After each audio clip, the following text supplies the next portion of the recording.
చెప్పండి. సో సిద్ధ పురుషులు అనేవాళ్ళు వివిధ రకాలుగా ఉంటారన్నమాట. దాంట్లో మనం కొన్ని ఇప్పుడు తెలుసుకున్నాము. సో నీ స్వస్వరూపం ఏమి అనేది నువ్వు తెలుసుకొని దానికి తగ్గట్టు నువ్వు ఏది వస్తే నువ్వు నీ ఆత్మ అనేది చలించకుండా నిశ్చలంగా ఉంది అంటే ఎప్పుడు కూడా ఇప్పుడు ఆ ఇప్పుడు మనము సరస్సులోని వాటర్ తీసుకోవాలి అని అంటే ఆ ఆ అలలు ఆగితే సరిపోదు. అలలు ఆగి ఆ బురద అనేది కిందకి దిగినప్పుడు మాత్రమే మనకి ఆ వాటర్ అనేది యూజ్ అవుతుంది. సో అది ఆ యొక్క స్థితిని తెలుసుకోమని చెప్తున్నాడు. అందుకే నిశ్చల అచలం అని చెప్పి మనకి ఇంట్రడక్షన్ చేస్తున్నారు. అది ప్రతిష్ఠిత అంటే అది అట్లా ఉండిపోవాలన్నమాట. అట్లా అంత గట్టిగా మనం ఎప్పుడైతే ఉండగలిగితే అప్పుడు మనకి ఆ యొక్క స్థితి అనేది తెలుస్తుంది అని చెప్పి చెప్తారంట. ఇక్కడ ఇంకొక అంటే మనకి బాగా తెలిసింది కుంతిమాత వచ్చి అంత యుద్ధం అయిపోయిన తర్వాత కుంతిమాత వచ్చి చెప్తారంట, నువ్వు మర్చిపోయేటువంటి సుఖాల కన్నా నిన్ను గుర్తు పెట్టుకునే బాధల్ని నాకు ఇవ్వు స్వామి అని చెప్పి చెప్తారంట. సో అలా ఆ విధంగా మనము ఎప్పుడు కూడా ఆయన దగ్గర ఉండేదానికి ఆయనకి అత్యంత దగ్గరగా ఉండేది ఎప్పుడు సుఖంతో ఉండే వాళ్ళు రారు అండ్ కష్టంతో ఉండే వాళ్ళు కూడా దీన్ని చదవలేరంట. సో మధ్యస్థితిలో ఉండే వాళ్ళు మాత్రమే దీని మీద ఫోకస్ చేయగలరు అండ్ దీన్ని చదవగలరు అండ్ జ్ఞానాన్ని సంపాదించగలరు అని కూడా మనకి చెప్తూ ఉన్నారు అనమాట. ఆ విధంగా ఇంకా వీతరాగ భయక్రోధ అంటే రాగము భయము క్రోధము ఈ మూడు అనేది చాలా ఇంపార్టెంట్ అన్నమాట. మనకి ఈ మూడు రకాలు అని అనుకుంటాం కానీ ఈ మూడు వచ్చేది దేని వల్ల అంటే కామం వల్ల. కామం అంటే కోరిక అన్నమాట. ఈ కోరిక వల్లనే మనకి రాగం వస్తుంది అండ్ అది రాగం అంటే దేని మీదైనా ఒక ప్రేమ అన్నట్టు అన్నమాట. దాని మీద ప్రేమ ఉంటుంది, మళ్ళా అది పోతుందేమోనని భయం ఉంటుంది. అండ్ క్రోధం ఎందుకు అని అంటే ఆ వచ్చింది కూడా నాకు తగ్గట్టు వస్తుందా రాదా. సో అన్ని క్వశ్చన్స్ అన్నమాట. ఇవన్నీ దేని వల్ల ఈ కోరిక అనేది మనకు వచ్చింది అని అంటే ఆ వస్తువు మీద ప్రేమ వస్తుంది అండ్ ఆ వస్తువు పోతుందేమో మళ్ళా అనే ఒక భయం వస్తుంది అండ్ నాకు తగ్గట్టు వస్తుందో రాదు అనే ఒక క్రోధం కూడా ఉంటదన్నమాట. సో వీటన్నిటికీ కారణము కామం కాబట్టి మనకి ముందర శ్లోకంలోనే చెప్తారు కదండి, ప్రజాహతి యథా కామాన్. సో అందుకోసమే ప్రజాహతి యథా కామాన్, ఈ కామాలన్నీ వదిలేస్తేనే నువ్వు వీతరాగ భయక్రోధ అని చెప్పి ఒకదానికొకటి లింక్ అన్నమాట. సో ఈ ఈ ఈ వీతరాగ భయక్రోధ స్థితధీర్ మునిరుచ్యతే, నువ్వు ఆ స్టేజ్ కి చేరగలుగుతావు అని చెప్పి మనకి చెప్పిన దాన్నే ఒక్కొక్క పాయింట్ గా విడమరిచి చెప్పాలి అని చెప్తున్నారు అనమాట. ఏది పొందితే నువ్వు మళ్ళా వెనక్కి వెళ్ళవో అది నువ్వు సంపూర్ణంగా అఖండమైన ఆనందాన్ని నువ్వు ఆస్వాదించాలి. సో అది కావాలి అని అంటే నీకు ఆధ్యాత్మిక విద్య అనేది చాలా ఇంపార్టెంట్. ఇక్కడ ఆధ్యాత్మిక విద్య అనేది చాలా ఈజీగా దొరకదు. ఎందుకంటే అది ఏది పొందితే నువ్వు సంపూర్ణంగా ఆనంద స్థితికి వెళ్తావో అది అన్నిటికన్నా మించినది, అల్టిమేట్ అన్నమాట. సో అల్టిమేట్ అయిన స్థితికి నువ్వు చేరాలి అని అనుకుంటున్నావు కాబట్టి సో నువ్వు చేసే ప్రయత్నం కూడా అల్టిమేట్ గానే ఉండాలి. సో ఆ విధంగా మనము మన యొక్క అన్ని కోరికలను అన్ని లోపల ఉండే ప్రతి ఒక్కటి సర్వాన్ ఆ యొక్క వర్డ్ ని మనం గుర్తుపెట్టుకోవాలన్నమాట. అన్ని కోరికలను విడిచి ఆసక్తి అంటే అటాచ్మెంట్, మక్కువ, దాన్ని కూడా మనం విడిచిపెట్టి ఎప్పుడంటే ఈ కోరికలు లేనప్పుడు అసలు ఈ మూడు ఉండవన్నమాట. సో అందుకోసమని అన్నిటిని విడిచిపెట్టి మనం సాధకులు అయిన వాళ్ళము అంటే సాధన చేస్తూ ఉండే వాళ్ళము వీటన్నిటి విడిచిపెట్టి ఆయన యందు నిరంతరము మనం ఆత్మయందే స్థితమయ్యి మనం చేసే పనులని చేసుకుంటూ వెళ్ళిపోవాలి. ఎలా అంటే ఇప్పుడు సముద్రం ఒడ్డున కూర్చున్న ఒక మనిషికి అండ్ సముద్రంలో కొట్టుకుపోతున్న ఒక మనిషికి ఎంత తేడా అయితే ఉంటుందో మనకి అంత తేడా అనేది అప్పుడు కనిపిస్తుంది అనమాట. ఈ సుఖము దుఃఖము అనేది భావన మాత్రమే, అది మనలోనే ఉంటది. అండ్ ఒక మనిషిని చూసినప్పుడు సో, అంటే మనకి రాగం అంటే చాలా ఇష్టంగా ఉంటది. అండ్ ఇంకొక మనిషిని చూసినప్పుడు ద్వేషంగా ఉంటది కదండీ! అంటే ఇష్టం ఉండదు. సో, అలా ఆ స్టేజ్‌ని నువ్వు దాటాలి. అంటే ఇష్టము, ద్వేషము ఈ రెండిటిని గూడా నువ్వు ఎప్పుడైతే దాటి అందరిని ఒకేలాగా చూ చూసే భావన అనేది నువ్వు ఏర్పరచుకుంటావో, ఆ యొక్క స్టేజ్‌కి నువ్వు వెళ్ళాలి అని చెప్పి చెప్తూ ఉన్నారనమాట. ఆహ్, ఇక్కడ రామకృష్ణ పరమహంస చెప్తా ఉంటారు. అండ్ ఇక్కడ మునిరుచ్యతే అనంటే మునిలా ఎప్పుడైతే ఈ సాధన అనేది చేస్తావో అప్పుడు నువ్వు మునిలాగా అయిపోతావన్నమాట. ముని అనంటే మీనింగ్ ఏమి అనంటే రామకృష్ణ పరమహంస మంచిగా ఒక ఎగ్జాంపుల్ చెప్పారటండి. అది మనం ఒకసారి తెలుసుకుందాం అన్నమాట. ఆయన చెప్తారంటే పువ్వు చుట్టూ తిరిగేటప్పుడు తుమ్మిదనేది జూంకారం చేస్తుంది కదా! పువ్వు చుట్టూ తిరిగినప్పుడు సౌండొస్తది గదా! అని చెప్పి.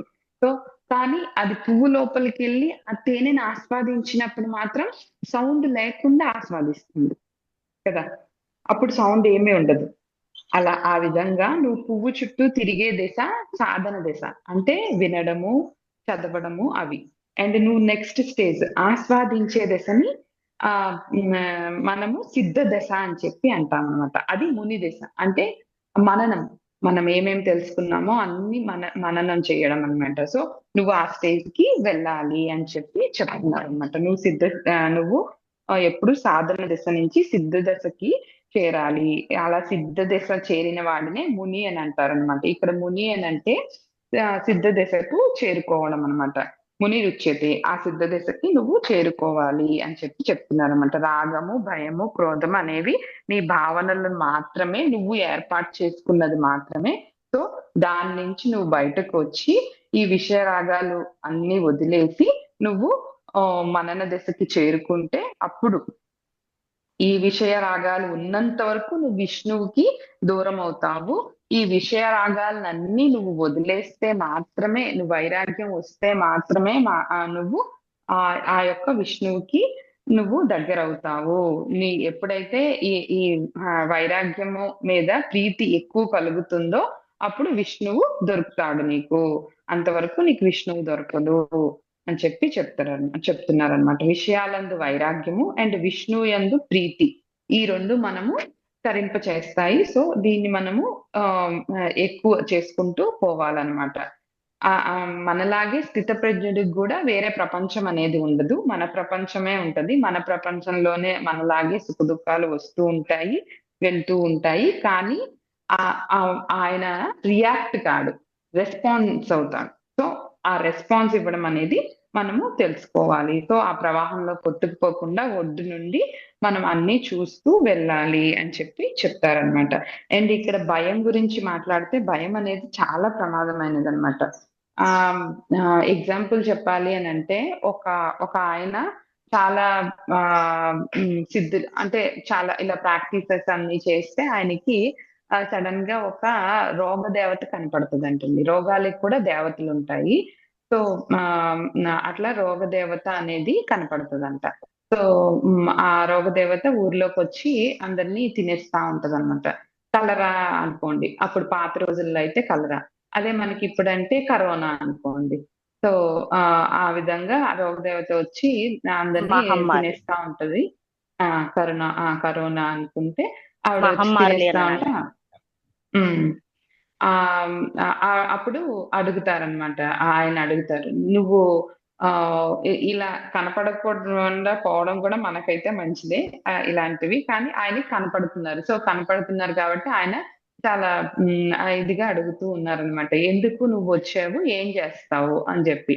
"ఇది తప్పు కదా! నువ్విలా చేయడము. ఇలా చేయకూడదు కదా!" అంటే, "నన్ను ఆయనే ఆ పరమాత్మే పంపిచ్చాడు. సో, ఇంతమందిని అందుకోసమనే నేనొచ్చాను అని చెప్పి చెప్తారనమాట. సరే ఆ పరమాత్మ పంపిచ్చాడు. కానీ దానికి లెక్కనేది ఉంటది గదా! సో, నువ్వు ఎంతమందిని తినాలని పంపిచ్చాడు. నువ్వు అందరిని తినేస్తున్నావెందుకు అనంటే, లేదు లేదు నేనందరిని ఏం తినట్లేదు. నాకు లెక్కుంది. ఎవరిని తినాలి, ఎలా తినాలి అని నాకు లెక్కుంది. సో, నేను ఆ లెక్క ప్రకారమే అంతమందిని మాత్రమే తింటున్నాను అని చెప్పి చెప్తదంట. అదేంటి నీ లెక్కలో అయితే ఏది ఇవ్వు ఆయనిచ్చింది అని చెప్పి ఆ పేపర్ చూపిస్తే దాంట్లో 100 మందే ఉన్నారు. దీంట్లో 100 మంది ఉన్నారు కానీ నువ్వు 1000 మందిని తినేసావు. అది ఎలా అవుతుంది అని అంటే, లేదు లేదు నేను 100 మందినే తిన్నాను.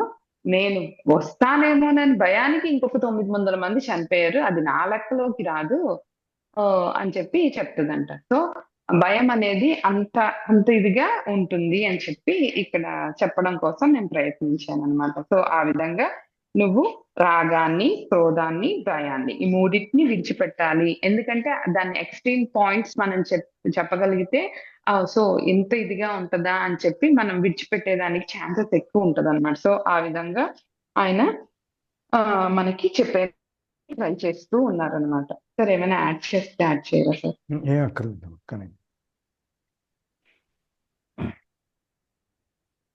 ఇంకెవరైనా ఏదైనా యాడ్ చేస్తారా? అట్లా 6:20 అయింది ఇంకా. లేదంటే నెక్స్ట్ దానికి వెళ్ళిపోమంటారు. టైం అయింది. నెక్స్ట్ దానికి వెళ్ళిపోయే టైం సరిపోతుంది. సరిపోదు, ఊరికే శ్లోకం చదువుతాం అవుతుంది అంతే. ఇది 2 కంబైన్ గానే ఉంటాయి. సో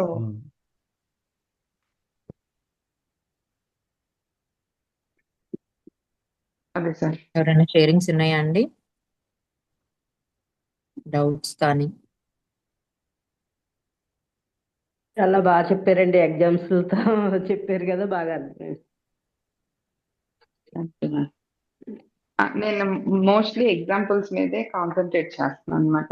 అంటే నాకు అర్థం అవ్వాలి. సో నాకు కూడా అర్థం అవుతుంది అండ్ మనకి ఈజీగా ఉంటది అని చెప్పి. సో అట్లా ఇది నిజమండి. నిజంగా వచ్చిన దానికంటే ఆ భయపడేది ఎక్కువ అవుద్ది. నిజంగా తినేసి వాళ్ళు ఎవరైతే ఉన్నారో వాళ్ళు అంత భయపడి ఉండరేమో. ఈ సేమ్ విషయం కూడా అంతే. నిజంగా ఆ సిచ్యువేషన్ వచ్చేసినప్పుడు ఒకవేళ మనసులో మనం నిండుగా ధైర్యంగా ఉంటే అది ఫేస్ చేయడం పెద్ద కష్టమే కాదు, టెన్షన్ కూడా కాదు. అదేదో ముందే అపోహలు ఊహించుకున్నప్పుడు అది చేయకపోవడం తర్వాత విషయం. ముందు సగం చచ్చిపోతాం, అక్కడే సగం డల్ అయిపోద్ది మనం. ఈ కరోనా వచ్చిన తర్వాత అయితే ఇది క్లియర్ గా అందరికి అర్థమైపోయింది సార్. ఎగ్జాక్ట్. ఈ కరోనా వచ్చినాక మాత్రం ఈ భయం అనేది, భయాన్ని సగం మంది తినేసింది నిజంగానే కరోనా మాత్రం. కానీ మనకి సామెత ఉంది, రజ్జు సర్ప భ్రాంతి అనే ఒకటి సామెత. తాడుని కూడా మనం పాము అనుకుని భయపడిపోయి చీకట్లో తాడుని పట్టుకుని పాము అనుకుని పోయినోడు కూడా అట్లా చాలా మంది. అందుకని ఆ భ్రాంతి అనేది ఎక్కువ అన్నమాట.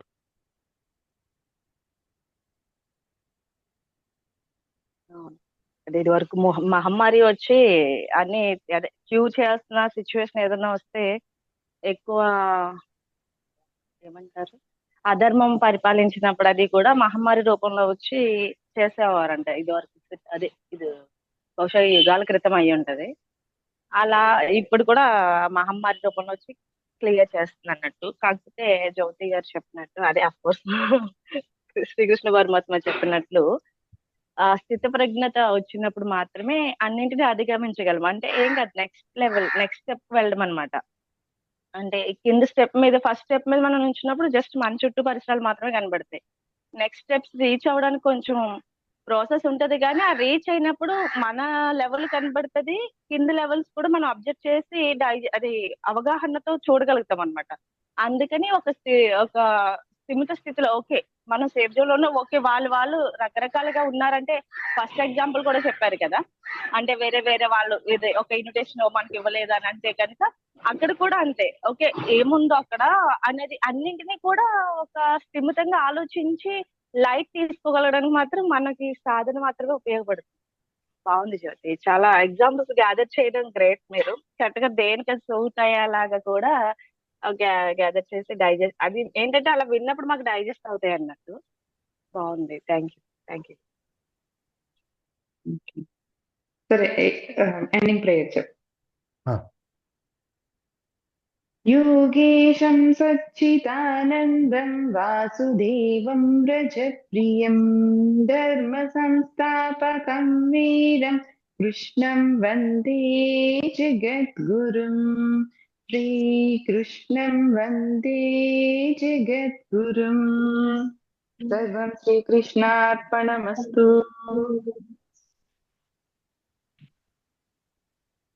Thank you Jyoti.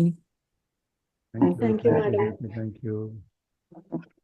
Thank you Jyoti, చాలా బాగా చెప్పావు. Thank you ma'am. Thank you. అండి థ్యాంక్ యూ జ్యోతి గారు. స్థిత ప్రజ్ఞత గురించి బాగా చెప్పారు. ఇది వీలైనంత బాగా వెళ్దాం. సో చాలా ఇంపార్టెంట్ శ్లోకాస్, చాలా అంటే అన్ని విన్నట్టే ఉంటున్నాయి. సో మనము దాంట్లో ఉన్న ఆ ఒక్కొక్క వర్డ్ ని నేను స్ట్రెస్ చేసి అందుకోసమనే చెప్పాలి అని అనుకుంటాను. అన్ని విన్నట్టే అనిపిస్తుంది కదా, అన్ని మనం ముందర వినిందే అన్నట్టు. సో దాన్ని బాగుంది సార్, ఒక్కొక్కటి చూస్తా ఉంటేనే చాలా ఓకే, ఇంత ఉందా దీంట్లో. ఎప్పుడు వినడమే కానీ సార్ ప్రాక్టీస్ లో పెడితే చాలా చేంజ్ ఉంది నిజంగా. చిన్న చిన్న వర్డ్సే, ఇంట్లో జరిగే చాలా చిన్న చిన్న మాటలే. దీనికోసం మనం ఎంత రియాక్ట్ అయ్యి విడాకుల వరకు వెళ్ళేది కూడా, వీళ్ళు టూత్ పేస్ట్ కోసం విడాకులు తీసుకున్నారని కూడా ఒకటేదో చదివే. ఎందుకనంటే వాడు పెట్టింది టూత్ పేస్ట్ ఉండట్లేదు, ఎంతకన్నా మనిషికి నేర్పిస్తా అని చెప్పి విడాకులు ఇచ్చిందండి. దానికి బదులు నువ్వే పెట్టుకోవచ్చు కదా, నీకు దగ్గర ఉంది నచ్చినట్టు. అయ్యో నవ్వచ్చు సార్ నిజంగా అది విన్న వెంటనే. ఏం లేదు, ఇన్ని అయిన తర్వాత అన్న కొంచెంలో కొంచెం మన స్వభావంలో ఏమైనా తేడా వస్తే అప్పుడు మనం విన్నదానికి ప్రయోజనం. ఆచరణలో పెట్టగలగాలి సార్. కొంచెం చిన్న మరీ పెద్ద సంగతి పక్కన పెట్టిన చిన్న ఆయన చెప్పేది కూడా చిన్న చిన్నవే చెప్తున్నాడు సార్, ఏం పెద్ద కూడా చెప్పట్లే. కానీ ఆ చిన్న చిన్న వల్ల చాలా పెద్ద వాటిలో చేంజెస్ వస్తా ఒకసారి ఉంది. చిన్న అలవాటైతే పెద్ద ఆటోమేటిక్ వెళ్ళిపోతాయి.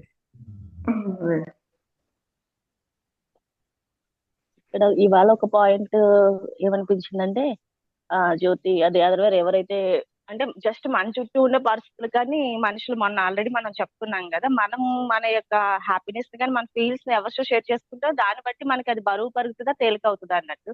ఒక గురువు గారితో ఆవిడ షేర్ చేసుకోవడం వల్ల చాలా తేలికైంది, అంటే కరెక్ట్ వేలో ఉందని నాకు ఐడెంటిఫై వచ్చింది. అదే నాయ బస్ ఇప్పుడు మనం చాలా వాట్సాప్ మెసేజెస్ చూస్తున్నాం రిపీట్ అవుతుంది. ఒక బియ్యం గింజలనే అది అక్షతలుగా కలపచ్చు, రైస్ గా ఉండొచ్చు, ప్రసాదంగా మలచొచ్చు, లేదంటే క్షుద్ర పూజలు చేసే వాళ్ళ దగ్గరికి వెళ్తే అది వేరే విధంగా కూడా మలచబడతాయి అన్నట్టు. అలా ఉన్నది ఒకటే, కానీ ఆ ఐటమ్ ని మనం ఎలాగా దాన్ని ఇన్వెస్ట్ చేస్తున్నాము, ఎలా దాన్ని ఉపయోగిస్తున్నాం అనే దాన్ని బట్టి దానికి ఒక వాల్యూ డిపెండ్ అవుతుంది అన్నట్టు. ఆ వాటర్ కూడా అంతే కదండి. అదే వాటర్ బురదగా ఉన్నట్లయితే బురద నీళ్ళు అని అంటాము, అదే పన్నీర్ అవుతుంది, అది తీర్థం అవుతుంది అన్నట్టు. మనము మన మనస్థితిని కానీ, మన లైఫ్ జర్నీని కానీ, లైఫ్ సిచ్యువేషన్ ఏదైతే ఎవరి దగ్గర అయితే మనం ఎవరితో అయితే స్పెండ్ చేస్తూ ఉంటామో దాన్ని బట్టి మన వాల్యూ కూడా చేంజ్ అవుతుంది అన్నమాట. బాగుంది వాళ్ళ, అంటే అఫ్ కోర్స్ మీరు మనం ప్రతి ఒక్కరం కూడా ఎవరితో ఎలాగా స్పెండ్ చేయగలుగుతాం అనే దాన్ని బట్టి మన life value. Thank you sir, thank you.